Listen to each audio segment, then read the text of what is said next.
POWERTWIST wedge belt installation instructions. Disassembly. Hold belt upside down. With one hand, bend back as far as possible.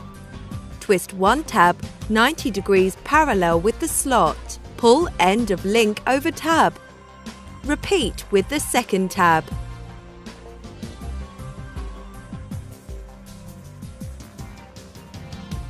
Rotate last tab 90 degrees parallel with the slot. Pull belt end through 3 links. Assembly. With tabs pointing outwards, place end tab through 3 links at once and twist tab into place. Bend back and insert second tab through second hole by twisting tab 90 degrees with thumb. Repeat with remaining tab.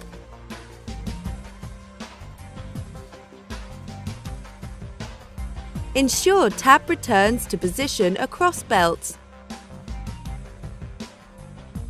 How to measure.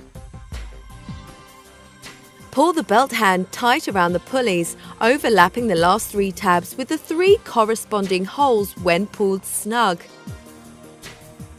It is recommended to mark the belt with a pen to assure the proper links are removed.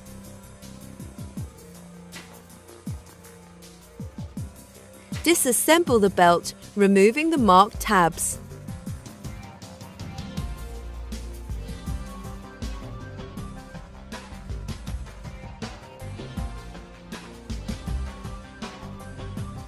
For the correct installed belt length and to assure optimum belt tension when running, count the number of links that remain and use the chart to determine how many links to remove. Installation. Turn the belt with tabs to the inside before installing. Determine the direction of drive rotation. The belt must travel with tabs trailing or following the belt direction arrow. Fit the belt in the nearest groove of the smallest pulley. Roll the belt onto the larger pulley, turning the drive slowly. Belt may seem very tight. That is okay. For multiple belt drives, work the belt from groove to groove. On particularly wide drives, it is recommended to install half the belt from the inboard side and half from the outboard. Retensioning. Like all high-performance V-belts, POWERTWIST wedge belts require the maintenance of correct drive tension to operate efficiently. Experience indicates that drive tension should be checked between 15 and 60 minutes running at full load. A retension may be necessary depending on the application.